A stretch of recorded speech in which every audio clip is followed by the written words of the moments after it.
And again, they cannot start accelerating until they hit the green cone that's up on the Armco halfway down the front stretch here. Stain controls it. It's keeping a nice steady pace. And green flag is in the air, and they punch it, and we're already 3 wide in the middle of the pack. But Danny Stain, Joe Mosier up in the front. Mosier on the outside, Stain on the inside. Mosier wants to grab that lead. Won't be able to do it. Stain is the first one into turn 1. Mosier still kind of on the outside. Now he drops it behind Stain. Now he tries to go underneath Stain, coming out of 1. He makes it work. We have a new leader, Joe Mosier. He goes around turn 1. We have 2 cars off coming out of 1. Both of them back on the track. No harm, no foul. But it is Joe Mosier in the lead. Now we got another car off here between 3 and 4. He slides back up on the track and continues on. Again, doesn't hit anybody, no problem. Taylor, take it. Joe Mosier and Danny Stain are working their way up to the top of the hill of the S's as they head underneath the bridge. Single file for your competitor. 6 car length advantage. DeGianni trying to figure out a way around Mosier. And there he goes to driver's left, trying to take the long way around Mosier as they go down to 1. They are side by side. DeGianni's not going to be able to make it stick. He's going to have to drop back in behind him. Stain coming out of turn number 1. Still about a 5 car length advantage over Joe Mosier.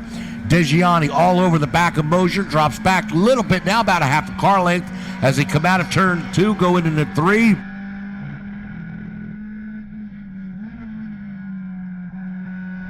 Take it, Taylor. As they work their way out of turn number 5, you see Danny Stain begin to pull away, but we have that battle for second between Mosier, DeGianni, and Maloy. They're going to go 3 wide, and then, of course, Maloy able to pick up a 2-for-1 and complete the pass as he works his way up to the top of the hill. Amazing drive by Greg Maloy as they head over to you, Tim.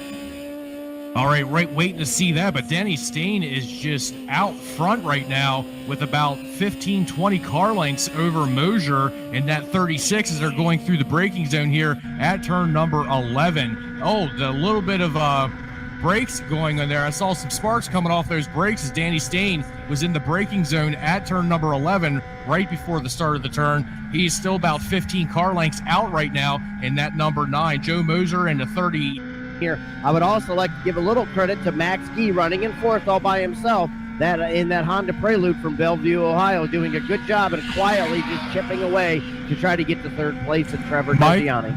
Yeah, go ahead, Tim. We have a car smoking over here at 12. The 39 is pulling onto South Pit Road over here in front of the South Tower. Looks like it is an engine trouble problem, but he got it off the track pretty quick as soon as he could. All right, that was Mike Taylor out of Cumming, Georgia.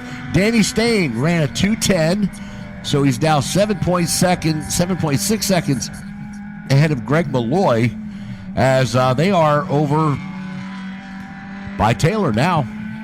He certainly is. He's nothing like I hear wrong with the number 9 machine, but he's probably having to deal with some lap traffic here as that gap is starting to get a little bit closer as Maloy was able to find some pace. Of course, that lap traffic is a little bit of an issue right now for Danny Stain, which might be the reason why we see Maloy closing in there, Tim. Yeah, going to be taking a look at that here in a second. Just had a car go sideways coming out of 12. Not able to catch a number because it was weird looking as it went past. I'm going to try and catch it the next time around. Great driving there, though. Sideways, able to keep it out of the grass and on the track. Danny Stain making his way past some cars going into 11. He's passed them and now has the lead of that little pack coming out of 12. Danny Stain has wide open track in front of him right now. That was the 82 that I believe he just got past. But the 182 was not far behind one of our slower cars there as he is heading up the hill here. This is the number 17 of Trevor DeGianni heading past now. Chris? Yeah, I'm going to keep an eye out and see what happened with Stain and why he was so slow through 16D here, unless it was to overcome that slower white Integra that he ran into. This time by, he's falling back quite a bit as Greg Maloy is full song down the hill. Blood in the water. The shark is about to strike, Mike. Here comes Maloy, and Stain is off pace for some reason. I don't know if it's gearbox. The engine sounds fine, but you may see a pass in front of you, Mike. All right, well, here they come down the front stretch. It's about 7 car lengths separating them. Let's take a look at the line. Stain 214, Maloy, 208. Definitely something wrong with Danny Stain's car as Maloy is catching up to him. Now, real quick before we get back to this last lap, Robbie Hines, well, his day is continuing to be not a good one. He ran right off at turn 3, lost a couple positions. He was right behind Francois and then ended up losing at least one spot. Coming around 3 now, there is Danny Stain going into turn 4, 3 car lengths ahead of Maloy. That is it. Taylor, they are definitely turning this into a race. They certainly are. And, of course, if you think about it, it could be the reason why those tire choices. Remember, Maloy picked a tire that gets better later in the run. Danny Stain, though, picked one that's good early on. This is going to be interesting. He'll look to driver's right as he tries to show the nose as they make the climb up the S's. Tim, we're excited to see this battle here in STL as they make their way to you. Yes, it is a race now, and Chris, I can definitely see what you mean, and your explanation was fantastic about these tires, and it is coming to light of how different it can be just by a tire choice. We are still about 2 car lengths, if that, going through turn number 11 through 11 out of 12. Stain still out front, taking it wide, both taking it wide, following same line. We are side by side here at VIR. We have a still side by side, new race leader. It is Greg Maloy out front over Danny Stain in front of the South Tower as they go nose to tail up to the top of the hill, taking up the center of the track as he disappears out of my view. Chris? Yeah, I'll wait for them to come over here into my view. I think it's just more than a tire choice. It's not typically worth 6 seconds, though. I appreciate the credit. But, yeah, Maloy has definitely gotten by Stain. I'm listening. Stain just doesn't sound like his engine is revving all the way to the top of the red line, and it kind of breaks up a little bit. I want to say it might be an ignition issue, Mike, but I can't put my finger on it because there's too many other cars around it for me to get a good set of ears on it. Maybe you can hear it when it comes by. Not really. He's still too close to Maloy. He's only about a half a car length behind him at the line. So now as they head down into turn 1, Stain trying to make a shot on the inside. Can't do it. He is right there, though. He is less than a car length away from Maloy coming out of turn 1. Maloy pulls away a little bit by about 2. Now 3 car lengths going into turn number 2. Heading over to turn 3. It's still about 3 car lengths, but Maloy seems to be pulling away just a little bit every turn here on Stain. Stain's car definitely not up to song 100%. Taylor? Yeah, listening to Danny Stain's car now, it sounds like what Chris mentioned, not getting up to full revs here as they make their way down into S's. Malloy's going to stretch that gap out to about 4 car lengths now as they make the climb up the S's and over to Tim. All right, we'll see how good Danny Stain's motor is coming up the climbing S's. We are 15 car lengths probably between Maloy and Stain. That closes up just a little bit at the top of the climbing S's, but Maloy has a decent separation between Danny Stain going into 11 as they make their way through 11 and out of 12. We are about 7 car lengths coming out of 12. So these two are still battling out with less than 2 to go here at VIR. On the back straight here at the South Tower, Maloy's pulling away just a little bit over Stain, taking it to about 10 car lengths. Chris? Yeah, I mean, if he's still running, I believe I got a report that Amy Mills has pulled off to the side of the road somewhere here. I'm not sure where, but at this point, it looks like it could be tire. But as I look at lap time, around lap 10 is when Danny Stain's car fell off. As they come by in front of me here, the car is still stuck to the ground. The handling is still there.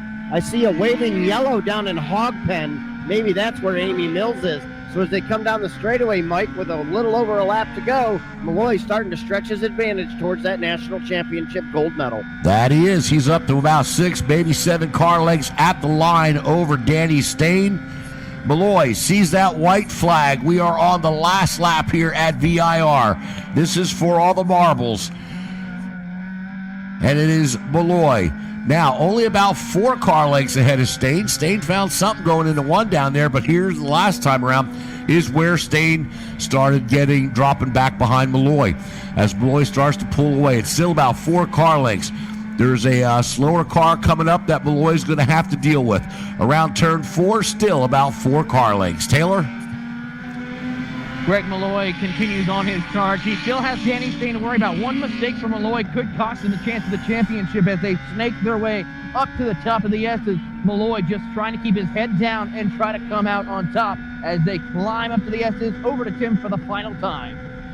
The final time here at VIR, Taylor, for Greg Maloy and Danny Stain. That's our two positions that are running out front. Maloy coming up on a slower car here very shortly, with Danny Stain about 7 car lengths behind, going into the braking zone at 11. Maloy making that pass with that slower car right before the start of the turn. Danny Stain getting a little hung up there. Danny Stain not able to make a pass in the turn, side by side with that slower car as he makes his way past. 10 car lengths separate Maloy and Stain for the championship. Chris? Yeah, waiting for it to come into view here. I mean, tire choice was crucial in this one. I mean, yeah, if it was a 5-lap race, Stain would have had everybody covered, but you add another 9 laps to that to get to 15, and now it looks like Maloy's choice of endurance is the one that pays off here in his CRX as they come through, down through 16, and headed down in towards Hogpen. Still a waving yellow in Hogpen, so Stain, even if he had it, could not pass him there. He's going to have to do it on the straightaway, and I don't think he's going to do it, Mike, as he's coming to you. All right, Greg Maloy coming around turn 17 down the front stretch. Stain making one last gasp at it. He is about 2 car lengths back. That is about as close as he can make it. 1 car length at the line. Greg Maloy, though, he gets the checkered flag and he wins STL. Danny Stain comes in second. Trevor Degiani will come in third. Max Gee a close fourth, but Maloy holds on. Stain had a heck of a run down that front stretch, Chris. I mean, he found something, but it was just 1 car length short. Greg, I don't know if you saw the applause and coming down victory lane or pit lane here, but this is a very, very popular win for you, sir. How does this feel? It's amazing. You know, I was sorry to see Joe have a problem there. He was probably going to be the one to beat here. You know, this class is so tough. 2 of the best drivers in the whole club are at the front of the field, and the rest of the field is really strong. And, you know, you have so much self-doubt when you're building the car and you get here and can I do this? And come out on top is incredible. Like, can't even describe it. I've had a chance to interview you a few times. I know you don't love to talk about yourself, but let's give it a shot. Tell everybody a little bit about, just real quick, about the effort just to get here this year. I mean, it's hard to describe. You know, I'm up in Detroit. Like, my family is back in Pittsburgh and Cincinnati, so I'm working on the car by myself.